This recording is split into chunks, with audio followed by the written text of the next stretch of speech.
We go back in the year 2002. I think 2003.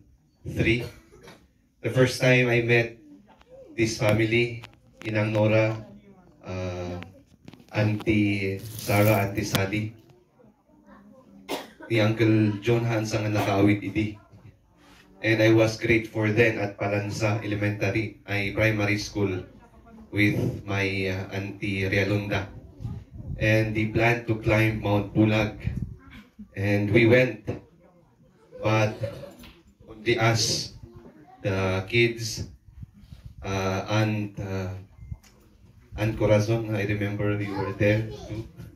But they were not able to reach the peak because it's already late in the afternoon. Kahit medyo nabandugdan, they were already tired. So that's my first encounter with the family. Yeah. And then, hingga nang nag-validate lolong anito kani Lola Rosing idi. Siya pa'y tinagsal mo. Or my responsible son then was the You Are Mine, the final song tayo that time. Yeah. At least but nag-improve. So that's my first encounter with Inang Nora. And my second is when I was already in San Pablo Seminary, because we were already 3 in college then, and my mom and dad were not that well off. Kahit marigatan dang agpaadal kada kami. Kahit awan iditi benefactor ko. Yeah. Kahit the seminary, it entails a lot of financial obligations. So it is not free there. Kung iti ordination ko nga due to the demands of seminary formation and the advice matlang kadagiti auntie, I made a letter to Inang Nora. Yeah. So I sent him a letter that I am in the seminary. I'm studying there and I need financial support. Kaya after a month, ada iti sumbat na nagsurat nga dagos niya. She responded immediately, expressing her joy, expressing her gratitude that at last diya kanu iti nabayag matlang kararag na ang at akuma iti agmadre uno agpadi from our clan, from our family. So that was her long desire and long prayer that someday one of her grandchildren or one of her nephews or nieces would enter into this vocation.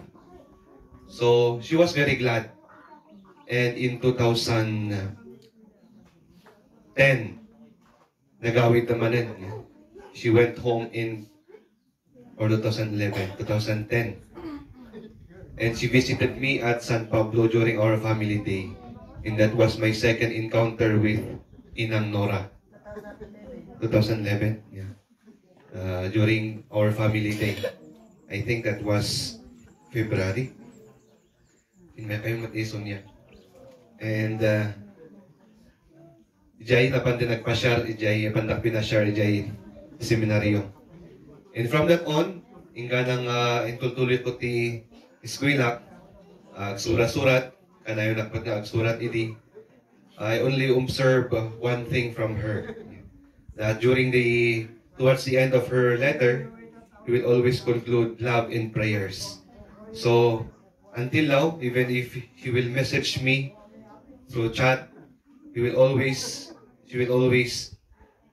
type that word love and prayers. So, I think that's what connects us all. Even if we are far from you, dear Auntie Sally, Uncle Rudy, Auntie Sarah, Uncle Felix, Uncle John, and Auntie Helen, and nagiti adik tayo, the Usher, Scout, Lina, kani Mateo. But we are still connected with this band of love and prayers that our Inang Nora has left us to continue nourishing, tapos di kas na ag-flourish tayo met, babaan iti ayat ken kararag. So, Inang Nora is always thoughtful for me. Yeah? Anayon nga, he will check on you, she will check on me from time to time. Karo hindi makikita ng I'm becoming fat. Kaya concern is so nga kanayon iti health. Not only spiritual health, but even physical health. Kanayon nga remind na take care of yourself. So I think that's what I've learned from her since I've encountered Inang Nora.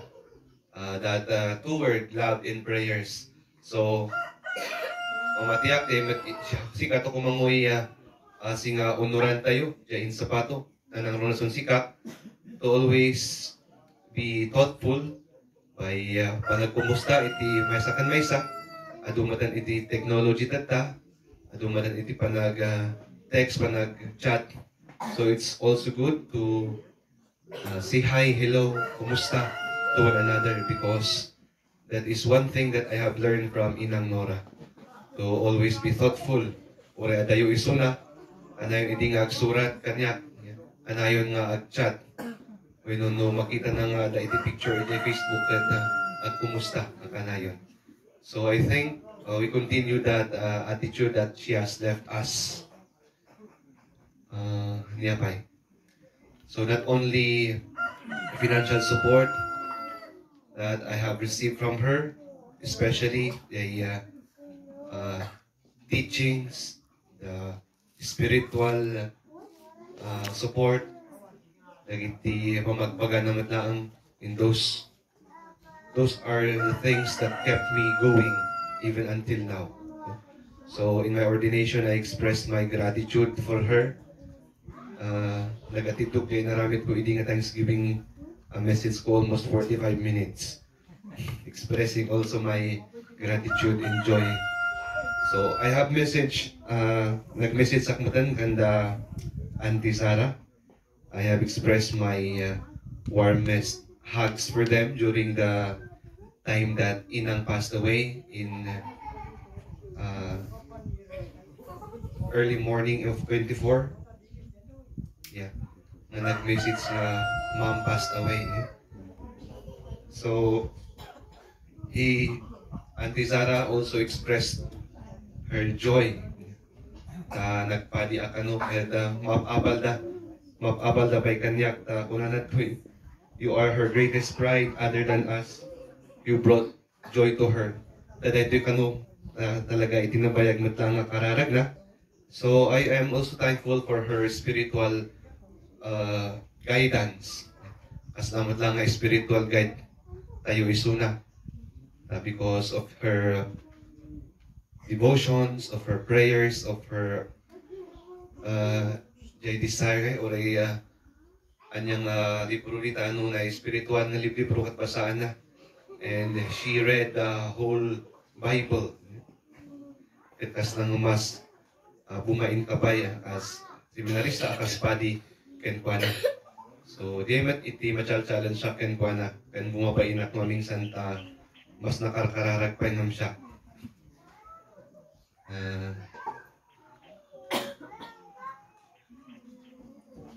So I think I have a lot of things in mind a while ago, but mas nalipat ako.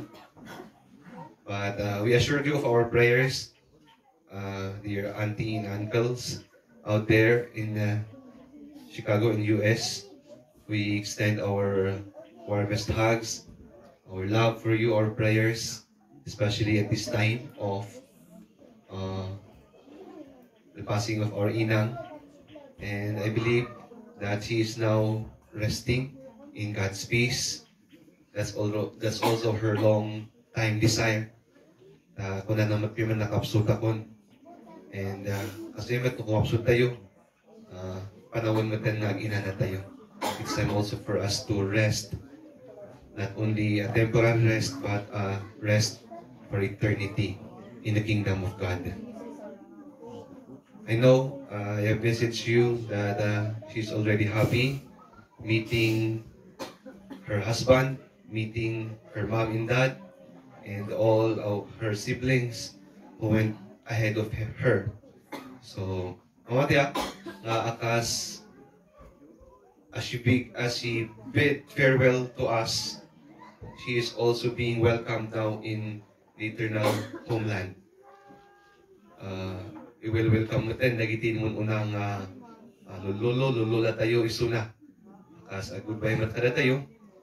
Our hope in prayer that one day we will meet each other again in that promised land. At Jay, salamat. Thank you. And we continue to pray for one another. God bless you all. Thank you so much, Father. And Mark, share